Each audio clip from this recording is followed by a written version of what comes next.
నమస్తే Kiran TV live ప్రేక్షకులకి స్వాగతం. ప్రస్తుతం మనతో పాటు ఉన్నారు ప్రముఖ ఆధ్యాత్మికవేత్త, అధర్వణ వేద పండితులు డాక్టర్ ప్రొఫెసర్ ముల్లపూడి సత్యనారాయణ గారు. నమస్కారం గురు. నమస్కారం అండి స్వప్న మేడం గారు.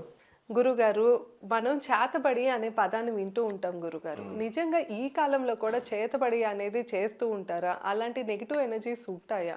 ఉంటే కనుక ముఖ్యంగా మనకి చేతబడి జరిగింది అంటే సిమ్టమ్స్ ఎట్లాంటివి కనపడతాయి అంటారు? అవి అసలు ఇలాంటి సిమ్టమ్స్ ఉంటాయని తెలిస్తే చాలా మందికి వాళ్ళకి జరిగిందని కూడా తెలియకుండా ఉంటూ ఉంటుంది.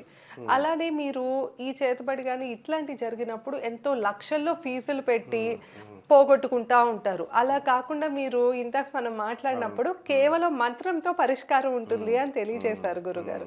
సో అందుకనే మన ప్రేక్షకుల కోసం ముఖ్యంగా ఇలాంటి నెగిటివ్ ఎనర్జీని పోగొట్టుకోవటానికి మంత్రం తెలియజేస్తారా? తప్పకుండా అమ్మా. నేను ఒక ప్రొఫెసర్గా, అందులో ఎస్పెషల్లీ మెడికల్ సైన్సెస్ ఫిజిక్స్ ప్రొఫెసర్గా, ఎట్టి పరిస్థితుల్లో కూడా మనము చేతబడులు అంటే మనం లేవంటాం. కానీ ఒక అధర్వణ మీద పండితుడిగా, ఒక ఆధ్యాత్మికవేత్తగా చెప్పినప్పుడు ఈ చేతబడులు అనేటటువంటిది ఒప్పుకొని తీరాలి మనం. ఎందుకంటే ఓం నమో భగవతే విచిత్ర వీరహనుమతే ప్రళయకాలాన ప్రజ్వలనాయ ప్రతాపవజ్రదేహాయ అంజనీ గర్భ సంభూతాయ ప్రకట విక్రమ వీరదైత్యదానవయక్షరక్షోగ్రబంధనాయ భూతగ్రబంధనాయ పిశాచగ్రబంధనాయ శాకిని డాకిని గ్రహబంధనాయ కాకిని కామిని గ్రహబంధనాయ అన్నాం. శాకిని డాకిని యక్షగ్రహాల్ని క్రూర గ్రహాలన్నింటినీ బంధించమని చెప్పి ఆంజనేయ స్వామిని ప్రార్థిస్తున్నాం. మరి ఆంజనేయ స్వామి సప్త చిరంజీవుల్లో ఒకడు మనతో పాటు ఉన్నాడు. అబద్ధమా శాస్త్రం చెప్పేది? కాదు, నిజం. అలాగే గురుదేవుడు అయినటువంటి దత్తాత్రేయ స్వాముల వారు నరసింహ సరస్వతి స్వామివారి రూపంలో ఇప్పుడు దత్తాత్రేయుడుగా మనకి గాణగాపుర క్షేత్రంలో నిత్య నివాసిగా రోజు తిరుగుతున్నాడు. ఇది నిజమా?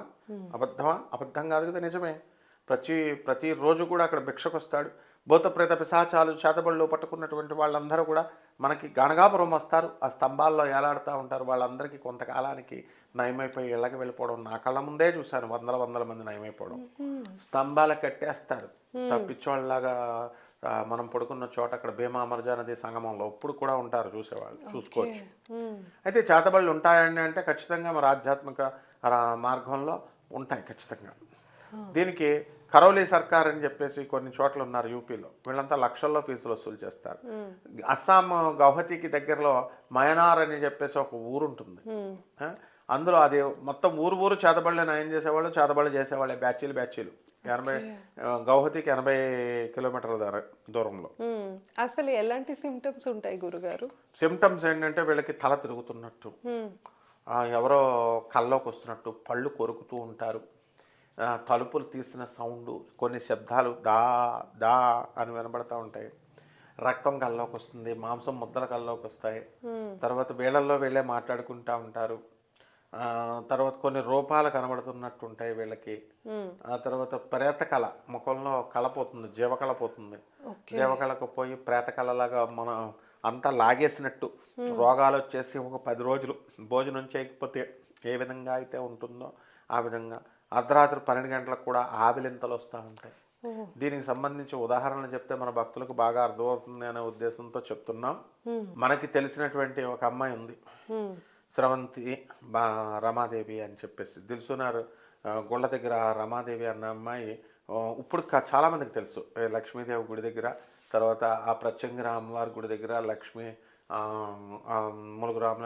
ములుగు మల్లికార్జున వాళ్ళు కట్టినటువంటి దిల్సునగర్లో ప్రత్యంగిర అమ్మవారు, వారాహి అమ్మవారి గుళ్ళ ముందు అడుక్కుంటూ ఉంటుంది. గాణగాపురం లావుగా ఉంటుంది, నల్లగా. గాణగాపురంలో నేను అన్నదానం చేస్తున్నాను ఇవ్వండి అని అలాగ అందరినీ వసూలు చేస్తూ ఉంటుంది. వాళ్ళ తమ్ముడు మంచిగా కమర్షియల్ ట్యాక్స్ డిపార్ట్మెంట్లో మంచి ఉద్యోగం చేస్తాడు అతను. అయినా సరే ఈమెకి అది అలవాటు అనమాట. చేతబడులు అంటది. అయితే విచిత్రం ఏమిటంటే ఆమె దగ్గర ఉన్న గొప్పతనము, పాపం డబ్బులన్నీ వసూలు చేసుకుంటుంది, ఎవరో ఒకరిని తీసుకెళ్తూ ఉంటుంది, ఆటోలకి ఖర్చులు చేసేసుకుంటుంది, తినేస్తుంది, తాగేస్తుంది. అంతవరకే పాపం. ఏది కూడా దుర్వినియోగం చేసుకోవడానికి అది ఏం చేయదు. కడుపులో అక్కడ కూర్చొని జాలేసి ఇస్తారు అందరూ, జనం అందరికీ తెలుసు.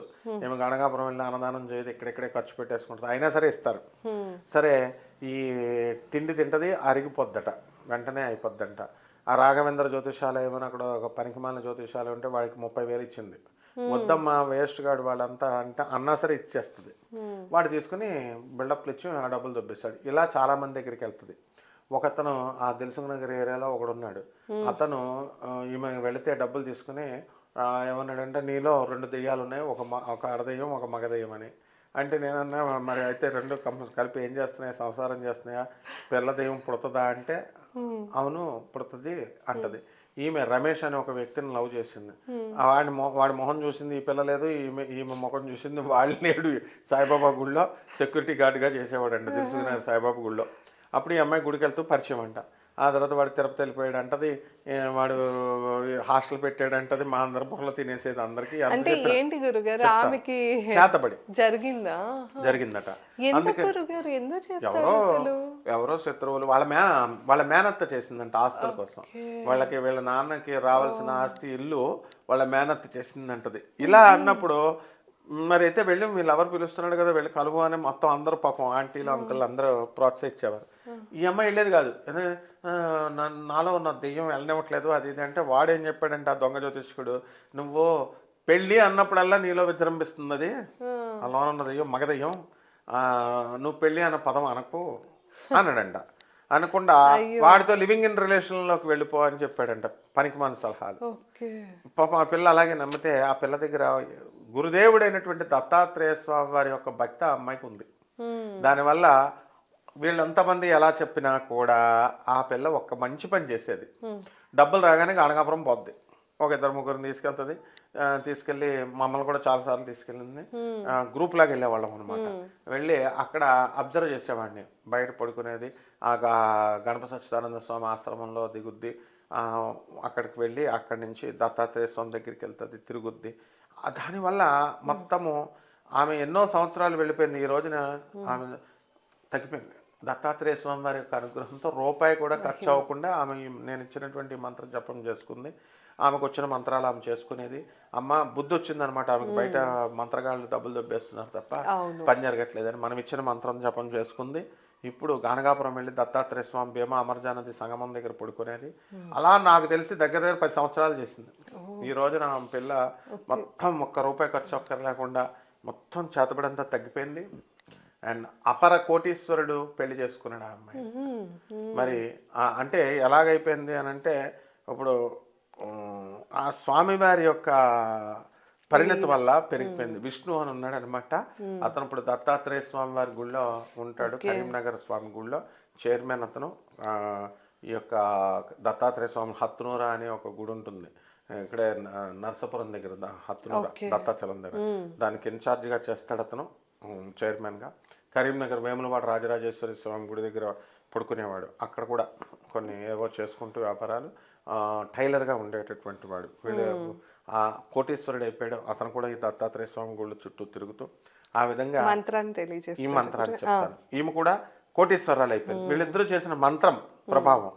ఆ మంత్రం ఏమిటండి అనంటే, గ్రహభూత పిశాచాద్య స్త్రైలోక్యే విచరంతియే దూరా దాశు ఫలాయంతే శివనామాభిరక్షణ.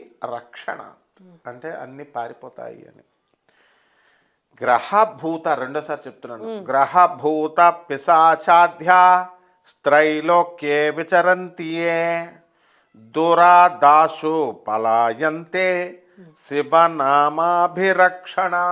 ఈ మంత్రాన్ని 108 సార్లు 41 రోజుల పాటు చేసుకుంటూ క్రింద పడుకోవడం, ఏకభక్తం భోజనం చేయడం, ఉపవాసాలు చేయడం ద్వారా తగ్గిపోద్దమ్మా. ₹1 కూడా ఖర్చు అక్కర్లేదు. ఆ అమ్మాయి ఎగ్జాంపుల్ కావాల్సి అందరిని అడగొచ్చు దిల్సుఖ్ నగర్ వెళ్ళి. ఇది ప్రత్యక్ష నగ్న సత్యాలు చూపిస్తున్నాం మనము, with examples, live examples, real time project మనం చేసేది.